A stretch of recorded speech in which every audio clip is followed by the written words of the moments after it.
After losing $15,000 to sports betting and then starting a sportsbook himself, Ethan Kohan didn't tap out. He became the house. What started with Juul pods on college campuses and a $3,000 vending machine turned into PodPlug, a nightlife vending machine franchise with nicotine and adult party favors that's taking over bars, clubs, and casinos across the country. One viral video, $80,000 months, 750 franchise leads. We're talking speed, chaos, and how Ethan turned frat boy hustle into a multi-million-dollar franchise play. Let's plug in. Thank you for coming on the show, Ethan. I'm so excited you're here. Thank you for having me, Isabel. Tell me everything about PodPlug. I want to know it all. Well, there's definitely a lot. Where can I start? Maybe I can start with my founding story. Here, how about Tell this? me that, yes. I'll tell you what we do and who we are, and then I'll talk about the founding story. We'll do that. Okay. So, who we are a nightlife vending machine company. We place vending machines in bars, nightclubs, venues, casinos, etc. Anywhere where it's pretty much age gated. And we sell things like portable emergency phone chargers, vapes, Zyns, mystery bags, hangover prevention gummies, disposable cameras. Basically, think of us as if Amazon and 7-Eleven had a baby at a nightclub at 1 a.m. That's basically what we are. Okay, how did you come up with this idea? Because that is a crazy concept. So when I was at the University of Miami, right, kind of going to that founding story, I was 18, 19, freshman year in my dorms. I actually got into a pretty big sports betting debt. It was not good. Bad influences in college. But I'm glad it happened early, right? So I ended up losing like $15K, which was like almost every penny to my name from like birthdays, gifts, etc., like dating to that age, right? Yeah. And just all of it within like 3 months just poofed, right? And I was at a very big low point at the time, right? I was pretty deep and I need somewhere to get out, right? I was like, how do I make all my money back, right? So I was like, okay, first, how do I know that like this whole gambling thing, like you can make a lot of money on it. So I was like, what if I was Vegas? Okay. So I ended up launching my own sports book, which definitely wasn't legal at the time. And I ended up recruiting like 60 of my friends in like a month to join it. Reached out to friends in different universities, maybe like 20 different universities. And I was just like on my A game, like sales, relationship building, outreach. And I just found out that I'm pretty good at that, right? So it was a skill that I didn't really know I had, but I put it together because I like talking to people and I like making friends. And ended up recruiting 60 people. And within a month and a half, I ended up making like 25K. Like all my money back plus some. And then my dad was like, get the heck out of that business. He was like, you proved your point that Vegas always wins. And I was like, yeah, I just wanted to prove it for myself too, to make me feel better. And by the way, just like fun fact, I haven't gambled for like 7 years. So like I get like sick when I walk into a casino. I don't even like it. So I'm really glad I feel that way because it's definitely not a good thing. Wow, it really got it out of your system then. To get out of my system. And I'll tell you a little more about that, right? So after all of that, I learned a lot. And I was like, at the time, everyone like loved Juul pods. You remember Juul pods back in the day, right? And I reached out to like 20 different suppliers online, and I found one that just didn't ask me for a license. So he just like sold to me, bought it wholesale, like $9 a unit, and then sold to my friends in my fraternity for like $20 a unit. So I was making like $11 a unit. I was selling like a bunch a day. I was making like $250 a day in profit. Wow. It was crazy. And then I reached out to like 10, 12 of my friends in different universities across like Tulane, NYU, Penn, USC, UCLA, tons of schools. And I basically shipped them the products and they were my sales reps and we split the profits. So if I bought it for $9 and at USC they sold it for like $25, we made $16, so it was $8 each. But in a smaller market like Tulane in New Orleans, they sold for like $20. Fine, I made $5.50 each, still good. but we'd achieve arbitrage in different markets, which is really cool. And I was making like $750 a day in profit at its peak. I was tracking everything on an Excel spreadsheet. I was like, wow, this business is amazing. But I was like, okay, I'm also going out a lot in these bars and nightclubs, and I realized these issues of like my friends always want their Juul, right? Or they always want a phone charger. Like my phone would always die. And I was like, how can I provide these two things while people are out at a bar or nightclub? And that's when I thought of a vending machine, right? I was like, okay, let me first test it before I get into nightclubs. I was like, what if I put a vending machine in my frat house at the university? Right? I was like, okay, perfect demographic. People already want it. People are already going to be getting these products anyway. How do I just make it more convenient? Right? Yeah. So I reached out to like 15 different suppliers of vending machines online. I found a refurbished vending machine that's like refrigerated. I was like, maybe these things need to be temperature controlled if it doesn't get too hot, right? Bought a machine for like $3,000 refurbished. Okay. Supplier in Charlotte, North Carolina. I was like, okay, this machine has to be cashless as well, right? So like no coins, none of that stuff. And he customized it for me. He fit the right products in the right slots. They call them coils, right? The spiral things. And ended up getting my machine within like a month and shipped it to my frat house. The owner of the frat house was like, sure, no problem. He was so nice. And in its first month, the machine generated $4,000 in revenue. And I was like, boom, 60% margins. Like, this thing's going to be popping. Within 2 months, the machine was basically paid back, right? Wow. And did you know anything about refilling it or how to check in on that and the whole systems around it? I made a lot of mistakes. Yeah. Like the credit card company, the credit card reader, the point of sale company called Nyax. It's this like yellow credit card reader. They had a mobile app and they had a back end system where you could track inventory, which was really cool. So they taught you how to track it all and then like restocking it. You know, I made some mistakes. Sometimes something didn't vend, but that was because the coil was too small or too big for the product. So there are a lot of small nuances that I learned in vending. I'm sure you purchased something from a vending machine before and it didn't drop. Right? Yeah, it happens. It happens. You start shaking, and then the alarm goes off. I'm kidding. Yeah.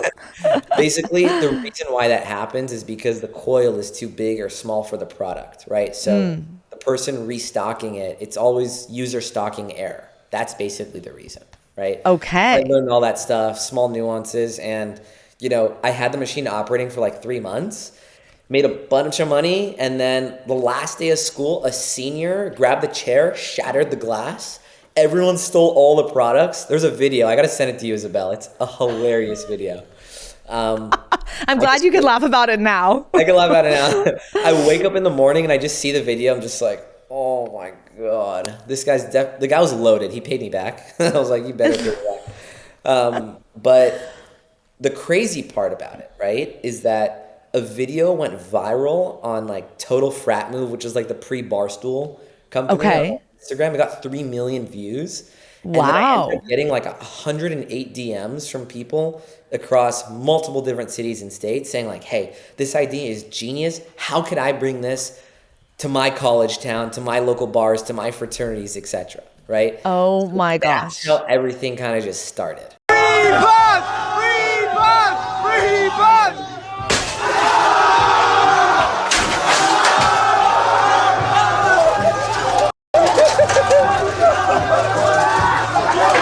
One crazy viral video launched a whole business. Yeah, basically.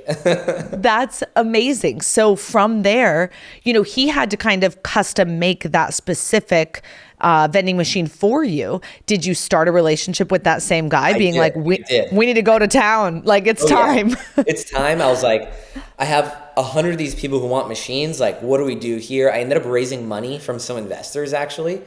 Okay. Like buy all these machines. We ended up running a campus ambassador program after that with the same Total Frat Move company because it works so well, saying like, hey, if you go to, you know, if you're in a college and, you know, you want a little side business, you want to make some money, you could make up to $500 if you refer me to a bar owner that ends up getting a machine. So we launched this like campus ambassador program. We called it a city launcher program to help us launch in these cities. And wow, it was nuts. I'd say we got about 1,000 applicants in 2 weeks. Wow. Crazy. And people wrote essays, by the way. Like we had a landing page First name, last name, email, phone numbers, school, fraternity, role in the fraternity. Do you have connections to bars? What are the best bars in your city? Got a lot of data. And then notes on like why I'd be a good candidate. People wrote like a 6-paragraph essay before ChatGPT. Wow, this is wild. So they were wanting to be basically saying, bring this product to town. I'll be the one to manage it in my specific town. I want this side hustle. I want to partner with you, more or less. Exactly. That's kind of a franchise. So is this an official franchise? No. So at the time it wasn't official. Now we are. Okay. But I'll tell you, like at the time, you know, it was fun. Like we ended up hitting like 80 grand a month, right? Across like 40 machines. That's awesome. I think this was like February of 2020 is when like we hit our highest month at the time. It was going so well, but operationally it was a nightmare. Like, okay, tell me. We shipped them the inventory. They were restocking the machines. God knows how much inventory they stole, right? And it was just so they could mess with the numbers, right? Kind of cook the books, right? In terms of what inventory they had in the machine, because they had access to the software to say what's in the machine at all times, etc. So it got complicated. Then also like, hey, one time like one of them was like, oh, sorry, like I got a flat tire on Friday and I can't stock the machines. And boom, we just lost like a few grand that weekend because we make all our money on Friday, Saturday, Sunday, basically. Yeah. So we dealt with a lot of operational issues. And then sometimes in the bars, let's say the student didn't want to be the one restocking the machine. We had a bartender, a bar manager restock the machine. And we paid them like $20 to do so. Same issue, right? So it got to a point where it was just really tough operationally to restock them. That's the easiest thing, restocking these damn machines. And people just couldn't do it because they didn't care, right? And that's when I thought of like, okay, like how do I get people to have skin in the game, right, with these machines? And that's when eventually, like a year and a half ago, I thought of franchising. I was like, wow, that is the only way where we can empower local mom and pop owner operators to run this business so they don't give excuses of a flat tire, right? If you had a flat tire and you're a business owner, Isabel, you'd figure it out, right? You'd borrow you'd borrow a car from a friend, you'd rent a car, you'd do whatever it takes to make sure that your business is running during prime time. Yep, but they are just thinking it at the time as just a side hustle, and it wasn't really that ownership. Yeah, so they didn't care, they didn't own it. Exactly. Crazy. What did this teach you about having employees and and working with people, you know? Yeah, I mean, I'd say I learned, sure, growing fast is great, but you can't sacrifice quality over speed, right? We ended up with a lot of unhappy customers because people weren't trained the right way to restock the machine. We lost locations at bars because someone didn't restock the machine the right way, right? Yeah. It was stealing people's money. It wasn't vending properly, right? Yeah. We lost like a location that was doing $7 grand a month in revenue in Dallas, Texas, because that one stupid error, right? Wow. And that costed us a lot, and that's when we need to create systems, processes, procedures, etc., right? Yeah. We couldn't train 30 different people in 30 different cities on this business. It just wasn't scalable enough, right? So I prefer to have 20 machines in one city than have 100 machines in 20 cities. 1,000. Okay. Because it's controllable. Controllable. You know what you're doing in terms of like operations and restocking the machines and having a relationship with the managers and owners of these bars, checking in every week, etc. Like making sure the machine is clean, making sure that it's being tested, making sure it's functioning, right? You know, procurement as well, like ordering in 20 different cities was a mess. I was like drop shipping from different distributors. Sometimes things got lost and I was like, oh God, this is a nightmare. So what I ended up doing was, after COVID happened, by the way, that completely derailed our business for like a year and a half. It was a nightmare. Like I had to lay everyone off. I flew to Texas because we had a lot of machines in Austin and Dallas for a month myself to just restock all the machines myself. I stayed at Holiday Inns. Holiday Inns were basically my warehouse. I had like 20 boxes of inventory in the Holiday Inns. I was like restocking the machines every day in like my Toyota Camry and like, you know, that I rented, and I was cleaning the machines and testing them and all that. I got really scrappy, but as a founder, you got to get scrappy. You have to do these things, because if you don't, like, who else is going to take care of your business? At the end of the day, it's you. Hey, it's Isabel from Young Boss, and if you have loved getting to hear from our incredible guests on the show, what are you waiting for? Go check out the amazing directory on the youngbosspodcast.com. We've listed all of their information, where you can find them, and more about their business, and so many of them want to connect with other amazing young bosses just like you, or they want to work with you. So go check it out right now, say hi, give them a follow, and make sure that you watch all of our guest episodes, because we really have incredible young bosses on this show. And if you're looking to get on the show too, then make sure you leave us a comment so that we can connect with you as well. Check out the show notes for that directory, or head to theyoungbosspodcast.com. Now, back to the show. Exactly. And also in 2020, you guys could have completely shut down, but to now be here 5 years later saying we made it through that, and it's because the sacrifice I was willing to do when I had to let people go and when people weren't buying these products, and because of that effort you put in, now it's, now it shows. So when this turns into a franchise, they're now buying in up front to buy the machine, to learn the methods, learn the systems, but it's their business. Correct. And are they going to own a territory in that sense? Exactly. So we actually just launched our franchise program after like a year and a half in the making. We launched it 2 months ago, which is exciting. Okay, congratulations. Thank you.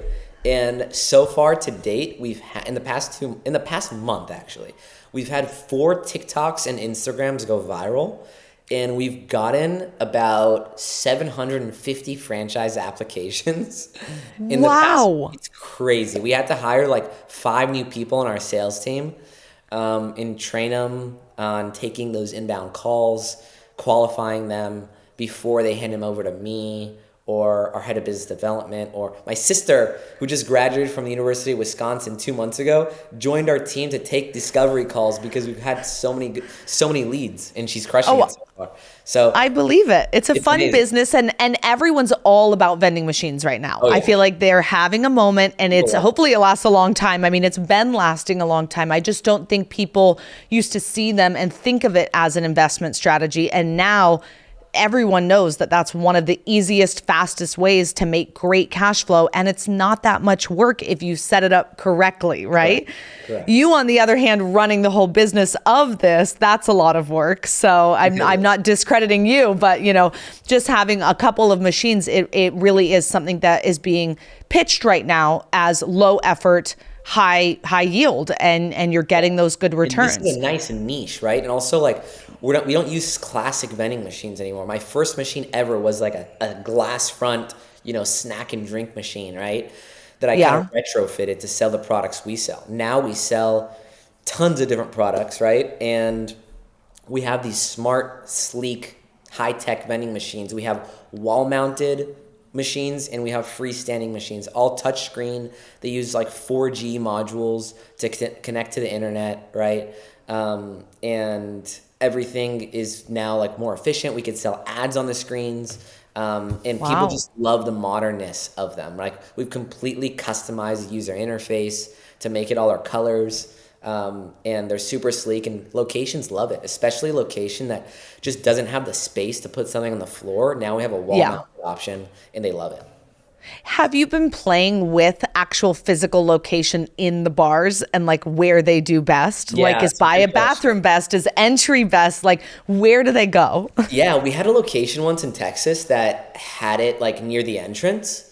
Yeah. And that machine was like, it was generating like $5,000 a month. It was killing it, right? Wow. And then they had to do renovations for like a month and a half. And after they did the renovations, they wanted our sleek machine, right, to put on the wall, but they wanted to move the machine to the bathrooms. And now the machine actually did $3,500 a month in revenue. So sales went down because of location placement, which is really interesting. So we always want to test to see like where the highest foot traffic in a location is, and that's going to be a case-by-case basis depending on, right? Sometimes it is the bathrooms, right? Sometimes it is the entrance. Sometimes it's near the dance floor, right? So sometimes it's near the ATM, right? So it really depends, right? Where sees the most traffic. Okay. And then what about product evolution? I'm assuming, when you first started, certain products were hot and maybe now they're not as hot. So how have you been playing with products and seeing what actually works and what do markets want? Yeah, I'd say, we started obviously with the Juul pods, right? That did really well. That was a proof of concept of nightlife vending machines is kind of what I call it. Recently we started launching mystery bags, which are super cool. People love the mystery of things, especially when they're out and have these impulse purchases. I'm sure you've seen recently, like those Pop Mart, like Labubu toys that are like mystery things, right? They're going viral on TikTok, and then Pokémon cards are going so viral right now also, like they're blowing back up. People like the mystery of like what's in the pack, what's in the box, right? Yep. So we've tailored special mystery bags, right? Such as, some fun ones are, we have this mystery bag that's a little naughty. Immediately when you said mystery bag, I'm thinking it's naughty. We call it the pleasure pouch. Okay. And it basically it's really cool branding. And it has, we have like 3 different variations of it so it doesn't get stale.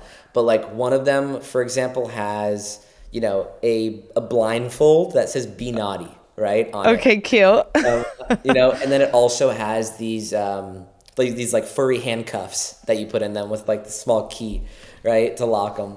So things like that are a little fun. We also have like a morning after bag that has like liquid IV, Advil, like hangover prevention stuff. So we also have these we just launched a 90s bag. So like press rewind to the 90s. So like nostalgic items in there. Cute. We have like trading cards. So really cool things that we're constantly experimenting. We're launching 4 new mystery bags every month. And now that we're franchising, we want to hyper tailor the mystery bags to all the new cities that we're franchising, right? So like, we just got our first 2 franchisees last week, which is super exciting. One is in Tallahassee, Florida, and then another one's in Charleston, South Carolina. So like, for example, in Charleston, we could potentially create a mystery bag, right? Just thinking out loud of like the Clemson Tigers, right? Yep. So create some sort of like merch, maybe like a koozie, right? Cool stuff that just hyper localizes to every single city that we're in. I love it. So cool. I want to talk a little bit about social media and going viral because I think that, you've mentioned a few times that, hey, popular posts and virality have really helped us not only get franchisees, but also blow up the actual product to begin with. So how have you used social media as a marketing tool? Is that one of your biggest strategies? It is, honestly. And but it is something that, it is something that I don't fully rely on because you never know what's going to go viral ever. But if you are consistent and you're posting every single day and have an omni-channel presence across, I started writing on like Twitter and LinkedIn about a year and a half ago, and I got a lot of good leads and I made a lot of close friends on those platforms. That's a really, really great place to find qualified franchisees because those are people who are curious, who are serious, right? So Twitter and LinkedIn, I post on every single day. I post twice on each platform. And then on Instagram, I post 1 reel a day. And then on TikTok, I post 2 to 3 TikToks a day. I've noticed that TikTok's a little more volume.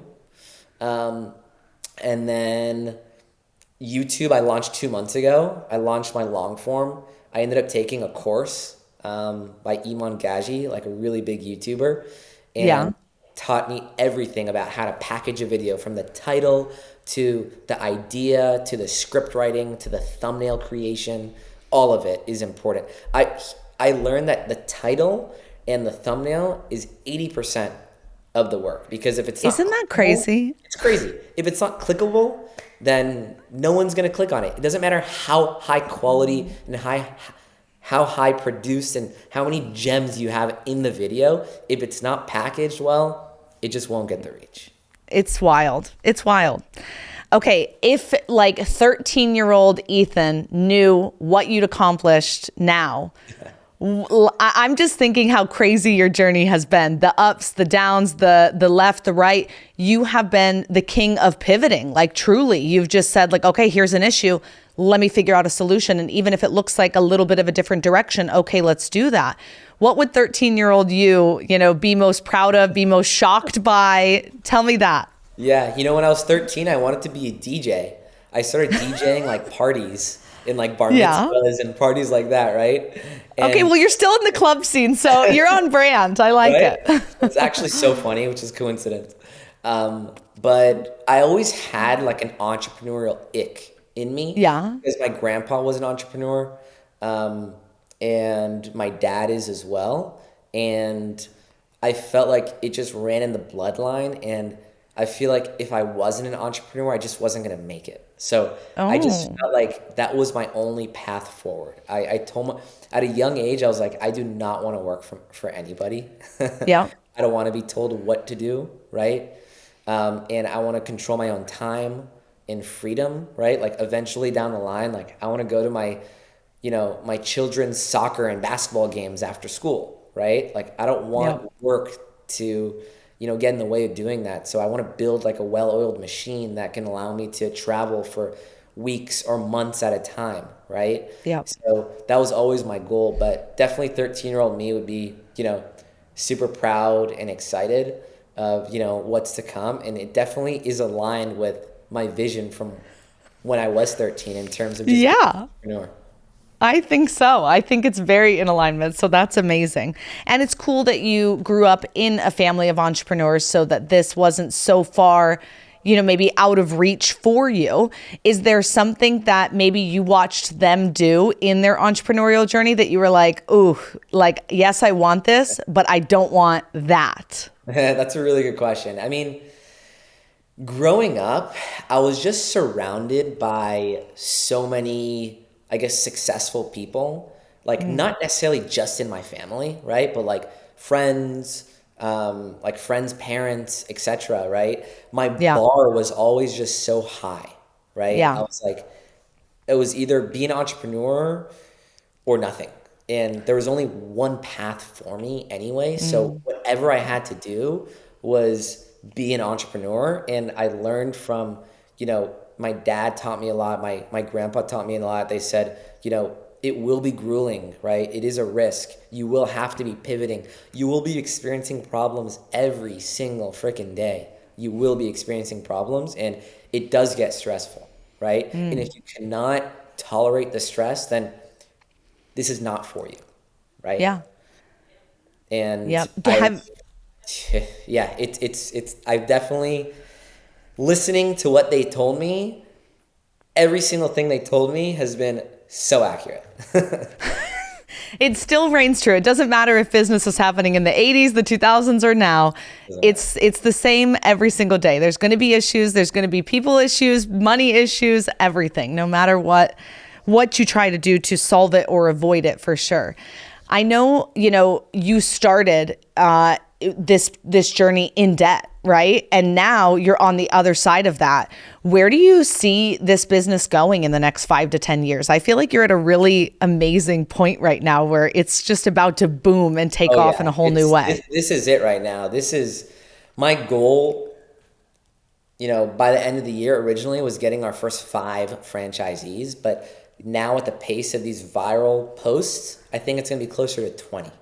Yep. So now our projections are going up, right? And now that means that we need to hire faster as well to be able to fulfill, right? Yep. But my goal in the next 5 years is to have 5,000 vending machines in our network operating with our franchisees across 200 franchisees, right? Which is approximately like 25-ish, right, vending machines per franchisee.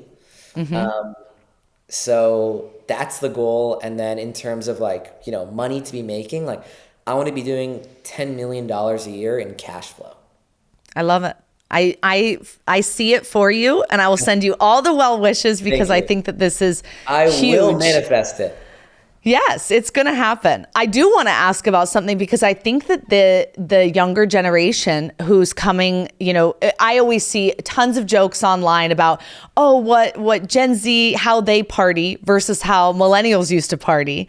Do you foresee this kind of like sober craze and less people wanting to necessarily like go out and be in the club scene? Will this impact your business in any way? It's a good question. I mean, I think people always want to experience the mingling of going out to bars, restaurant, nightclubs, etc., right? During COVID, do you remember how there was so much pent-up demand that whenever COVID ended, the bars and nightlife industry was doing better than before COVID? Oh, right? Yeah, it went crazy. Yeah, so I think even like in a time of like a recession, people still want to go out, right? Yep. Maybe they'll spend a little bit less on food, but I feel like people will still spend money on drinks.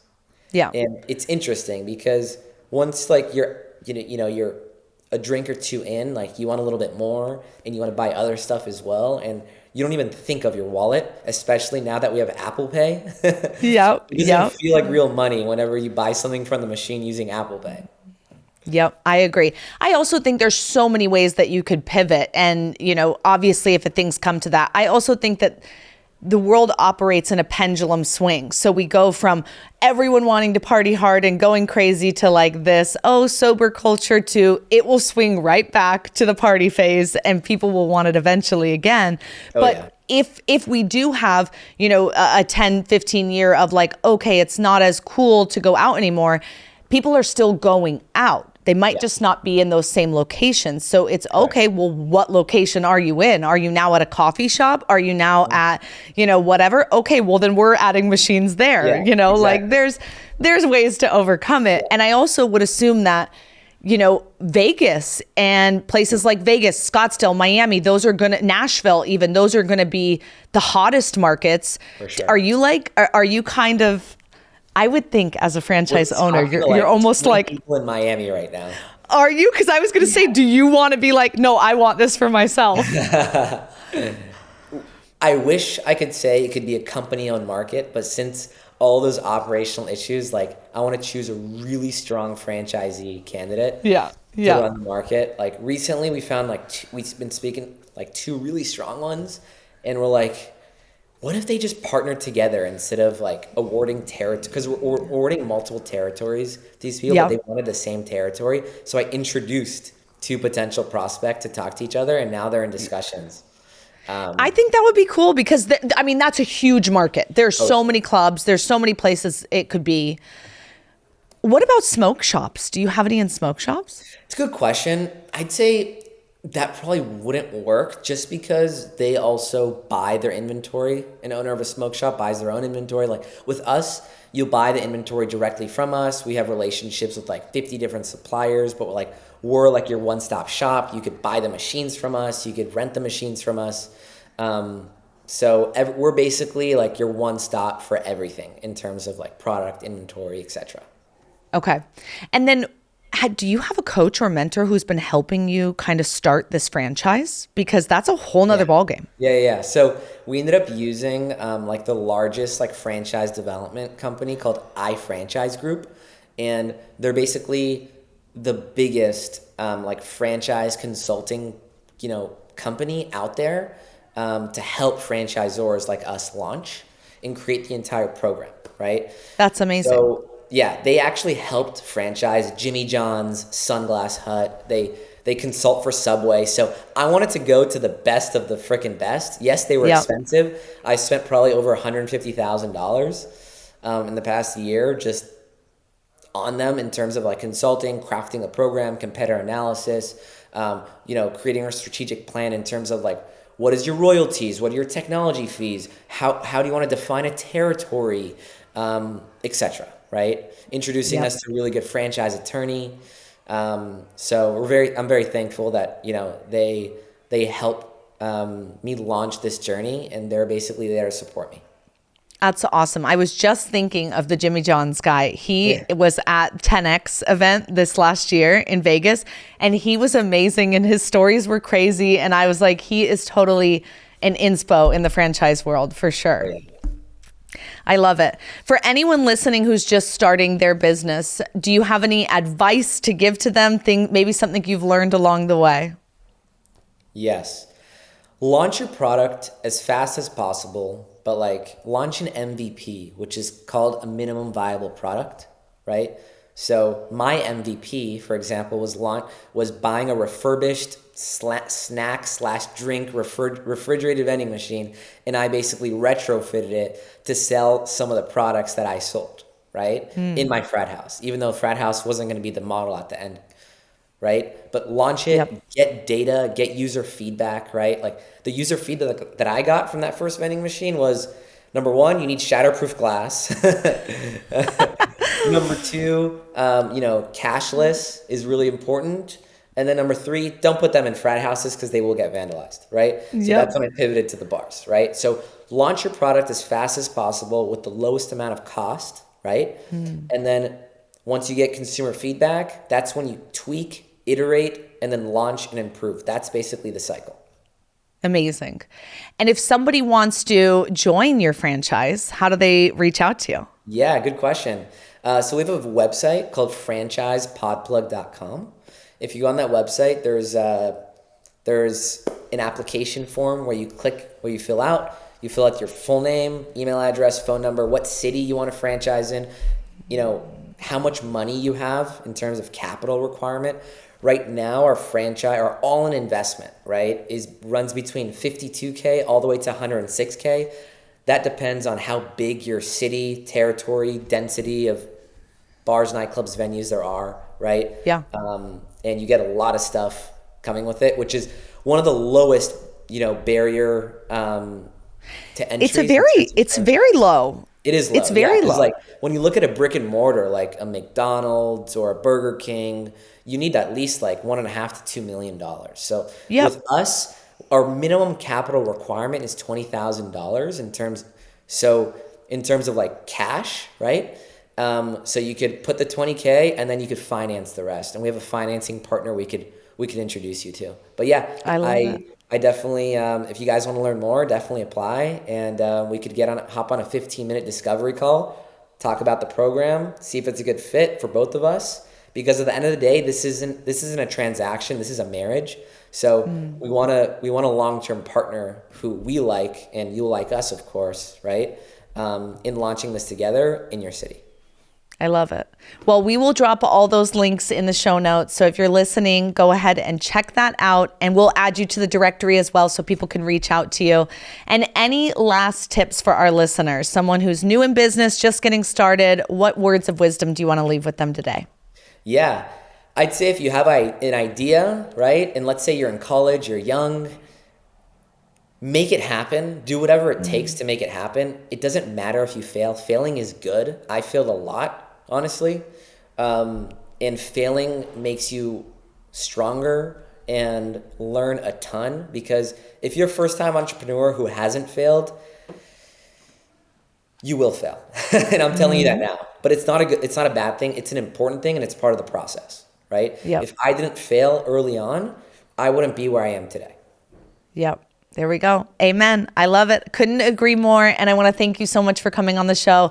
Not only do I think your product is so unique, but I also think that you are just a source of information that everyone here listening needs to hear, because it's not always the easiest journey. And sometimes those low lows are what gets you the inspiration to get back up and keep going. So thank you for sharing your story of grit and perseverance. And I hope that a lot of people are inspired by hearing everything you had to say today. This was a lot of fun. Thank you for having me today, Isabel. Thanks for listening to another episode of Young Boss with your host, Isabel Guarino. Be sure to like, share, and follow us on Instagram and TikTok, and subscribe on YouTube and Spotify or wherever you get your podcasts. And remember, your youth is your power.